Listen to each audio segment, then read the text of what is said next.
นำนะเจ้าคนฝนที่เจ๋งมาเจ๋งมาไหมเจ๋งมาเจ๋งอ่ะเอาไปทำที่ไหนมาเอาทำที่มาโอ้เป็นที่ส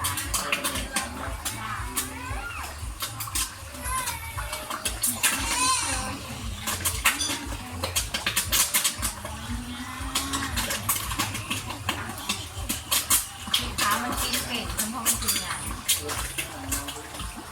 มันเป็นวัตถุใหญ่เจ๋งนะอาจจะใหม่ร้านก็มีอีกนะเลี้ยงไว้ก่อนมีอีก500 ตัว